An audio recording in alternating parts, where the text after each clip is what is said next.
livros, por exemplo, que você lê, por exemplo, O Engenheiros do Caos, do Julian Delpole, e outros tantos livros que falam sobre a engenharia dos algoritmos e que eles funcionam da mesma forma, seja aqui no Brasil ou, sei lá, na Austrália. Então é uma questão universal mesmo. Vai além das fronteiras. Mas a Shelly explica melhor essa situação aí. Não, eu concordo totalmente. Você vai encontrar essa exploração em qualquer lugar, mas lembrando que as vulnerabilidades se somam, né? Você vai ter mais, no Brasil, mais crianças negras expostas na rede social. Pode analisar, a gente não admira tanto, as pessoas adoram admirar esses grandes gigantes da tecnologia. Eu trabalho muito com inovação também, em grandes empresas. Dá pra gente olhar mais o que eles fazem na própria família do que o que eles vendem para nós.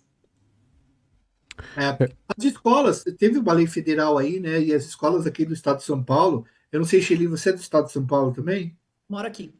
Tá.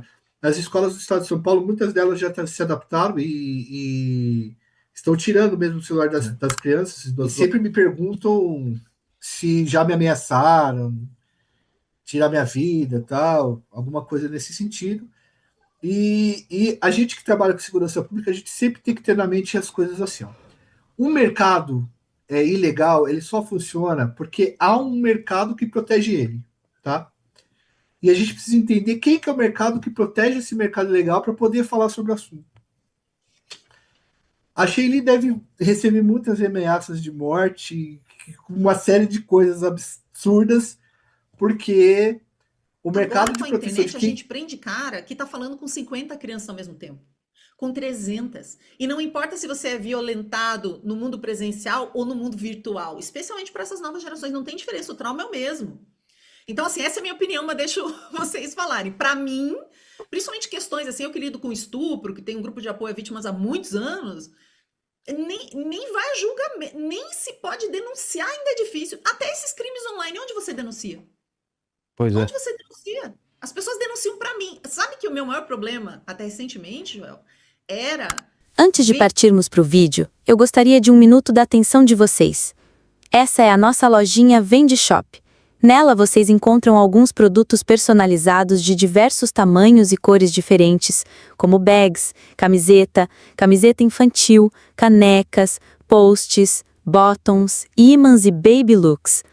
Vale lembrar que todos os produtos da nossa loja são feitos com algodão sustentável, garantindo sustentabilidade com ética para promover melhorias sociais, ambientais e econômicas.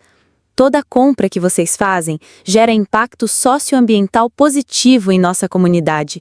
E não menos importante, parte do nosso lucro de cada produto é direcionada a algumas instituições, como por exemplo o Hospital da Baleia, um hospital público localizado em Minas Gerais, conhecido por sua atuação na área da oncologia, tratamento de câncer, e por ser referência estadual em ortopedia e oncologia pediátrica, assim como o Instituto Entre Irmãos, Instituto à Margem, ONG que transforma vidas através de ferramentas que desenvolvem pessoas em situação de vulnerabilidade social, ofertando educação de qualidade, inclusão social pelo esporte e cultura, defesa de direitos e qualidade de vida. Clica no link do primeiro comentário fixado e não se esquece de deixar seu like, curtir e compartilhar. E vamos pro corte. O Maicon, ele perguntou o seguinte: se o algoritmo aplica a sexualização infantil, isso ocorre na mesma proporção em todos os países ou há influência de fatores culturais, sociais e econômicos? Aí ele dá um exemplo aqui. O funk causa impacto? Quer começar aí? O Joel? Cara, eu acredito que em todos os países deve haver as instruções primárias para que o algoritmo passe para esse tipo de grupo. Todo mundo, em qualquer país, expõe os filhos. Isso não é necessariamente uma regra do Brasil. O que acontece no Brasil é a quantidade gigantesca de influencers que tem o nosso país e de influencers que fazem sucesso com esse tipo de situação. Aí tem sim bastante gente. E eu acho que também tem uma questão da pobreza e desigualdade do nosso país, e que a hora que a pessoa começa a monetizar com os próprios filhos, ela vê uma fonte de renda ali, e aí ela vira escrava não, ela continua fazendo esse tipo de coisa. Porque grandes influencers também fazem isso. Tem influencers que criaram perfis para filhos que nem nasceram. É verdade, tipo assim, tem o ultrassom e tá lá o nome da criança, e a criança já está vendendo coisas com a promessa de vindoura de nascer. Então, particularmente, eu acredito que todos os lugares tenham, mas eu acho que o Brasil ele é um país que tem bastante influencer e tem um mercado gigantesco. E a gente é um país gigantesco também, né, pessoal? A gente tem que lembrar disso daí. Mas o algoritmo ele vai encontrar esse tipo de gente em todo lugar e ele vai encontrar quem ele vai mandar para captar essa atenção em qualquer lugar que for. É tipo assim, eu consumo vídeos de rock and roll. Aqui no Brasil ou na Holanda, se eu curtir alguma coisa de rock and roll, o algoritmo vai mandar cada vez mais isso daí. Tanto que a gente tem fenômenos de extrema direita ou de extrema esquerda muito parecidos aqui e na Ucrânia, aqui e na Itália, aqui e na Hungria. Tem livros, por exemplo, que você lê, por exemplo, O Engenheiros do Caos, do Julian Dempoli, e outros tantos livros que falam sobre a engenharia dos algoritmos e que eles funcionam da mesma forma, seja aqui no Brasil ou, sei lá, na Austrália. Então é uma questão universal mesmo.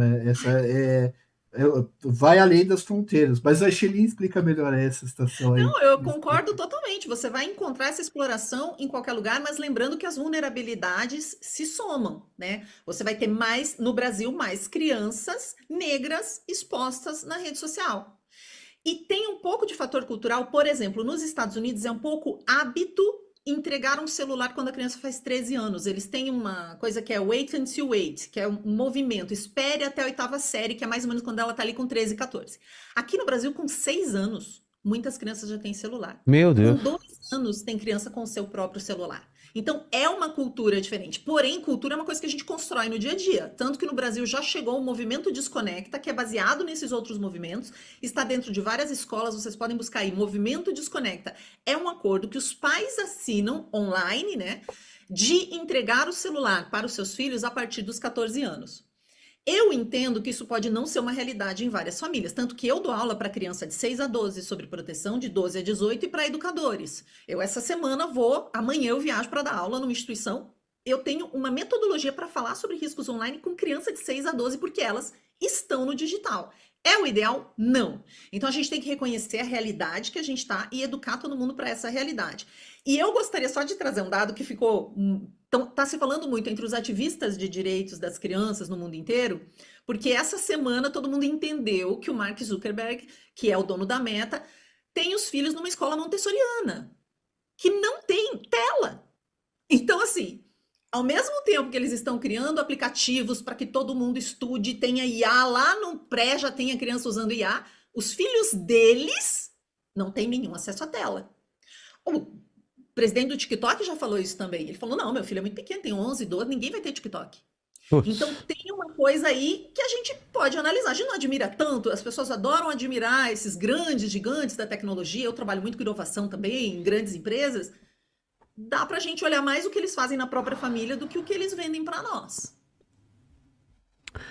As escolas, teve uma lei federal aí, né? E as escolas aqui do estado de São Paulo, eu não sei, Shelly, você é do estado de São Paulo também? Moro aqui. Tá. As escolas do estado de São Paulo, muitas delas já se adaptaram e estão tirando mesmo o celular das crianças e dos adolescentes. E assim, você conversa com os professores, eles dizem que mudou muita coisa, cara. Tipo, o rendimento escolar, a quantidade. Então, a gente tem um discurso muitas vezes que fala assim: ai, cara, mas você tem que deixar o celular com a criança porque ela tem que estar conectada à atualidade, às tecnologias. Mas peraí, conectada ao quê? Você vai usar o celular para fazer uma conta para desenvolver um raciocínio lógico, ou você vai usar o celular para ficar nas redes sociais, para arrumar picuí, para arrumar problema dentro das redes sociais e ficar navegando dessa forma. Então a gente tem que começar a aprender a dosar isso daí mesmo e se questionar assim, peraí, o quanto a tela é importante ou não é importante para a educação das nossas crianças e adolescentes, do ponto de vista que a gente consiga educá-los para que a hora que eles tiverem um acesso à tela de verdade de forma livre, autônoma, que eles consigam ser o melhor possível e seguir esses caminhos virtuais aí da melhor forma possível. Então, o resultado que a gente tem aqui, que os professores dizem para a gente, eu dei aula em escola pública durante 13 anos, é que melhorou demais o relacionamento, as questões a se falar, a aprendizagem, uma série de coisas. E ainda assim vai pai lá na porta da escola reclamar porque queria conversar com o filho pelo celular e falar, como é que conversa com meu filho? Faça igual a 10, 15 anos atrás. Você liga aqui na escola, a gente chama o teu filho, que está sob custódia da gente, e a gente vai e conversa com você. Então, tem essas questões aí. Pois Essa é. lei é muito importante. E eu falo assim, essa lei, ela é para a escola pública, porque eu dou aula em escola bilíngue e muita gente me chama. Essas escolas de rico, nenhuma permitia celular livremente. Essa é muito raro. Essa lei é para que a gente tenha um pouquinho mais de paridade, ali, de equidade no ensino. Ô, Joel, você recebeu ameaça, algum problema também quando você fez aquele vídeo sobre isso ou não? Cara, então, o Vilela, eu até estava comentando aqui da questão do Felca. A gente que trabalha com segurança pública e crime organizado, a gente fala de muitos temas delicados, né? E sempre me perguntam se já me ameaçaram, tirar minha vida, tal, alguma coisa nesse sentido. E a gente que trabalha com segurança pública, a gente sempre tem que ter na mente as coisas assim, ó. O mercado ilegal, ele só funciona porque há um mercado que protege ele, tá? E a gente precisa entender quem que é o mercado que protege esse mercado ilegal para poder falar sobre o assunto. A Sheili deve receber muitas ameaças de morte, uma série de coisas absurdas, porque o mercado de proteção de quem mexe com criança, de quem explora criança, é um mercado bastante poderoso. De gente que é abjeta e não tem nada a perder. Mas, ao mesmo tempo, a gente precisa se expor para bater nisso que acontece, para falar sobre isso, porque senão quem vai fazer? E aí que eu vejo a importância do Felca. O Felca é um cara gigante na internet. Ele deu uma visibilidade que a gente busca há muito tempo. Eu fiz um vídeo falando nisso, achei ele trabalha com isso há muitos anos. E só agora que conseguiu explodir, e a gente teve aí uma semana de janela para poder comentar sobre esse assunto. E obviamente que quem trabalha com isso sofre ameaça, mesmo que seja velada. Nesse caso, se o cara for, por exemplo, nessa questão de você denunciar pedofilia, se você for homem, muito provavelmente as pessoas que virão atrás de você vão te acusar de ser pedófilo, de ser objeto que você está denunciando. Isso é muito perigoso. Se você é mulher, obviamente que os caras vêm e eles começam a te ameaçar de morte, a tentar te coagir de várias maneiras nesse sentido. E existe uma coação também que muita gente não fala, mas que é a coação jurídica. Tem sujeitos que foram falados nesse vídeo que já processaram muita gente e que já ganharam o processo de muita gente. Ele tem o dinheiro para bancar e ele já começa o vídeo falando assim: ó, é tudo responsabilidade minha o que eu vou falar aqui. Então o mesmo jeito que se bate em seres abjetos, você precisa estar muito forte para tomar essa. Eu não sei como a Sheili consegue fazer isso daí, porque realmente ela é uma guerreira nesse ponto, porque a pancada que vem de volta é muito forte. Muito mais do que o crime organizado que eu trabalho. É muito maior, muito maior. Leni. Ó, o Júnior perguntou aqui o seguinte: o que é mais urgente, endurecer as penas ou criar fiscalização tecnológica mais eficiente? Fiscalização tecnológica. É? Próxima. É isso, Joel? Você nem prende os caras, nem importa o tamanho da pena, você não consegue nem pegar, você não consegue nem achar, nem prender. Claro, nossa polícia está cada vez melhor nisso, mas todo criminoso hoje vai para online. Inclusive esses predadores, né, esses exploradores. Se um predador, veja só, se eu tenho 68 milhões de brasileiros que foram violentados sexualmente, geralmente na infância, são adultos hoje, é 32% da população, quando não tinha internet. Agora com a internet a gente prende cara que está falando com 50 crianças ao mesmo tempo. Com 300. E não importa se você é violentado no mundo presencial ou no mundo virtual, especialmente para essas novas gerações, não tem diferença, o trauma é o mesmo. Então, assim, essa é a minha opinião, mas deixo vocês falarem. Para mim, principalmente questões assim, eu que lido com estupro, que tem um grupo de apoio a vítimas há muitos anos, nem vai a julgamento, nem se pode denunciar, ainda é difícil. Até esses crimes online, onde você denuncia? Pois é. Onde você denuncia? As pessoas denunciam para mim. Sabe que o meu maior problema, até recentemente, Joel, era ver crimes, porque as pessoas não sabendo para onde denunciar, elas mandam para mim. Então eu já vi tudo. Eu comecei a ter síndrome do pânico em 2023, quando eu recebi alguns vídeos assim de mães que violentavam os próprios filhos. Foi a coisa, acho que foi um negócio tão indigesto e desesperador que eu não consegui respirar, assim, eu comecei a ter problemas psicológicos por causa disso. Ameaças eu só sofri agora. Mas então eu te digo, é muito.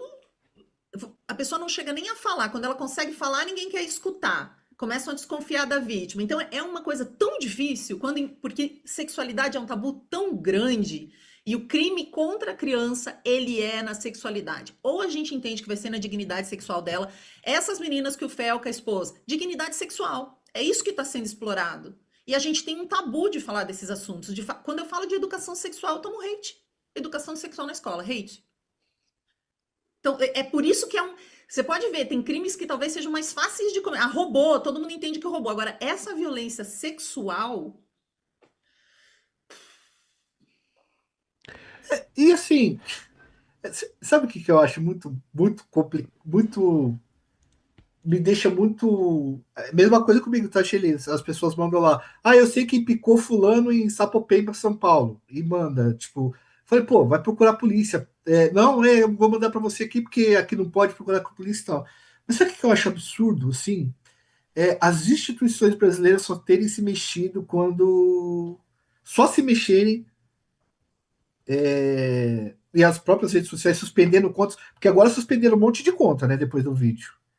Só a hora que um cara muito grande faz um vídeo, dá essa bomba desse jeito, e aí os caras tiram uma coisa que você está todo dia lá batalhando para que Mas seja esse é o meu maior retirada. agradecimento. Eu sei que você falou na pergunta anterior, mas é a proteção jurídica. Quantos de nós que trabalham nessa causa, mulheres e homens, principalmente mulheres, como você falou, a gente faz muitas vezes a denúncia ao Ministério Público anônima.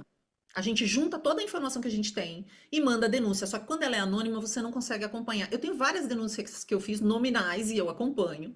Várias denúncias anônimas. Eu já tenho.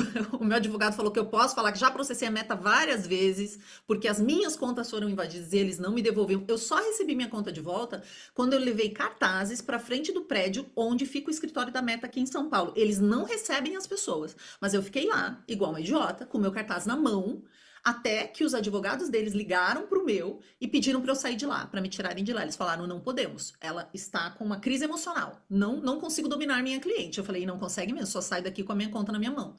Porque eles estavam dando golpe em pessoas que já se vulnerabilizaram, já contaram para mim coisas, por exemplo, sei lá, que o avô estuprava a filha, que já sofreu violência. Eu estava desesperada, as pessoas também. E aí eles, para manter uma reputação, me devolveram a conta em 2 horas. Então é um negócio assim. Ô, A gente Chile, não outra tem coisa. dinheiro para combater isso. E não é função do Felca. É como o advogado dele falou, ele é um comunicador. É função do Felca? Não. É minha função? Não. É função do Joel? Não. Da Carla, da Leiliane Rocha, de todas as mulheres maravilhosas que fazem esse trabalho? Não. Mas ao mesmo tempo, sim. É de todos. Cada um na sua medida. Todos deveriam se mobilizar.